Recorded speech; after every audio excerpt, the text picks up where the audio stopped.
welcome back to the Sarai Show. So, this morning I woke up to heartbreaking news that my cousin's son, who was just 18 years old, passed away. It was completely unexpected.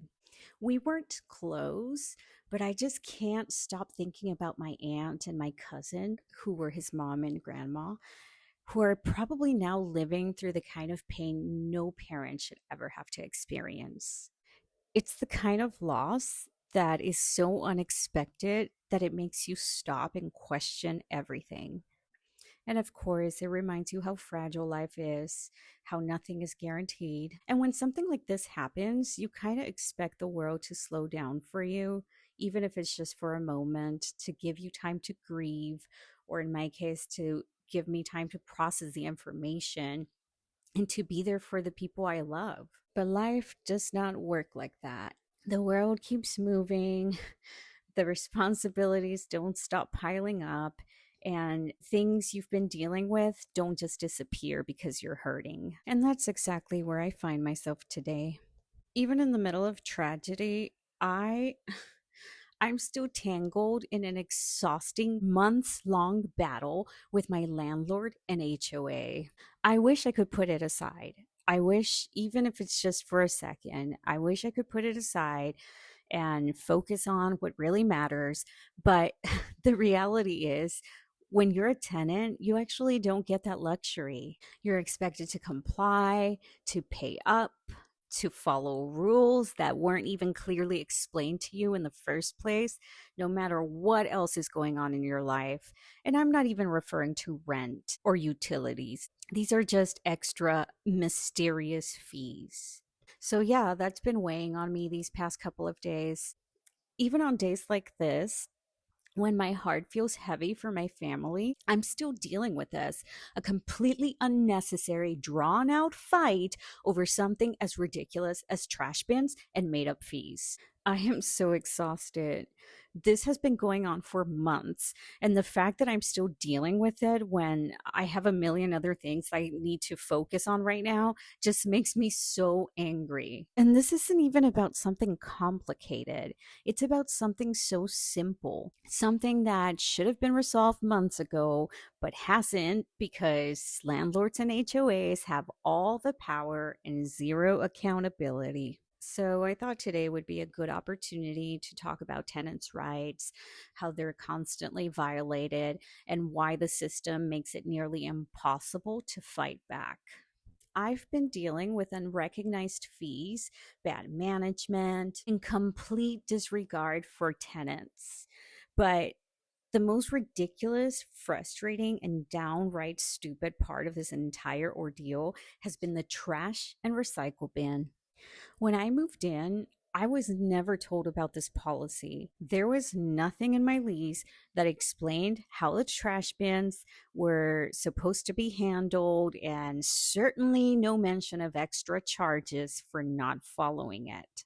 Then one day, out of nowhere, I get a fine. A charge on my account saying that I had violated the trash bin policy. No notice, no warning, nothing, just a fine. So, of course, I reach out to ask what's going on. And do you know what I got? Residents must place the bins outside of view.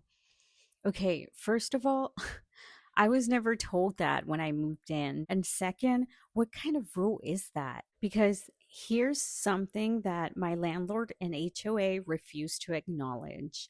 Keeping trash bins so close to your bedroom where you sleep is a health hazard, the health issue they won't accept or acknowledge. I live in Texas.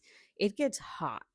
Keeping my trash bin right outside my door where I sleep, that means garbage smells, baking in the heat, rotting faster, attracting bugs, and making it unbearable to exist. Not to mention the fact that my dogs are often in and out, and I don't want them exposed to that. I also don't want to attract rodents that attract snakes, which I've seen a few. We don't have garages here, so we can't just keep our bins there. And so I explained all of this. But do you think my landlord or HOA cared? Nope. They just kept repeating the same copy paste response. So I've documented everything, hoping that goes somewhere. I even tried filing a formal request for reconsideration. It's been ignored for months. And I've asked over and over again, who exactly is enforcing this?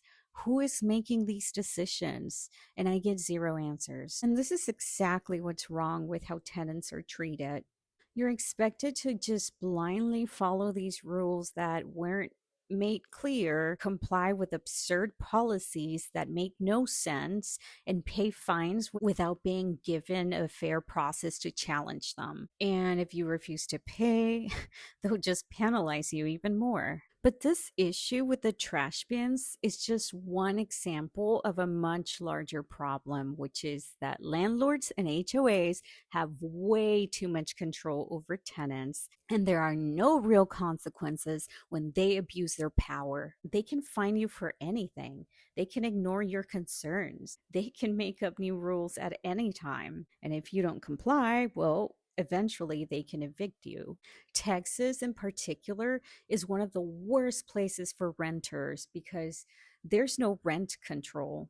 Landlords can increase fees with no explanation at all. HOAs operate with almost no oversight, and it's extremely difficult to take legal action against them. I kind of wanted to talk about what you can do because I know that this is super frustrating to hear.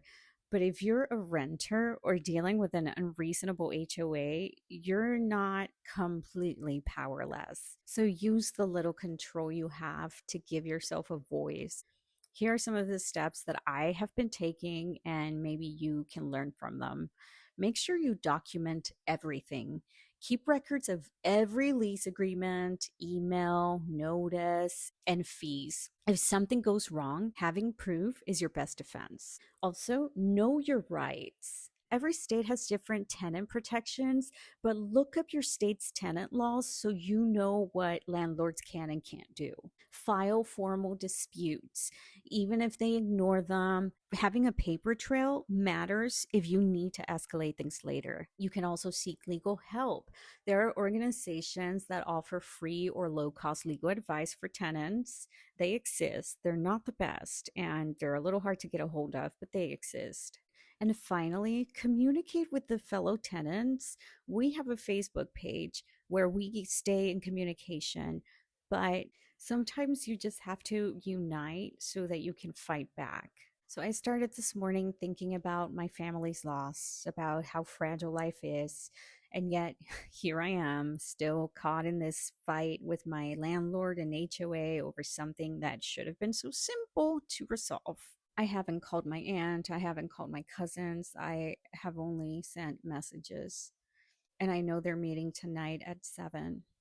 I'm exhausted, I'm angry, but I'm not going to give up because at the end of the day, no one should have to fight this hard just to be treated fairly with where they live and pay very high rent. So if you've ever dealt with something like this, I want to hear your stories. So go ahead and share it in the comments because the only way we can see change is by refusing to stay silent. Thank you very much for spending time with me, and I will see you in the next one.